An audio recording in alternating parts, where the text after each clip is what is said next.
Come and join with me as we explore the Killarney Park. As you can see, autumn tree is still here. Autumn leaves is everywhere.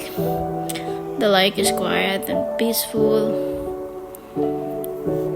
Dati sa pictures or sa paintings ko lang nakikita yung lahat ng pa. But now, right in my very naked eyes, it's truly beautiful.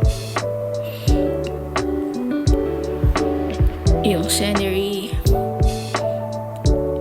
it's breathtaking. Kung soul-searching ang hanap mo, it's the right place to go.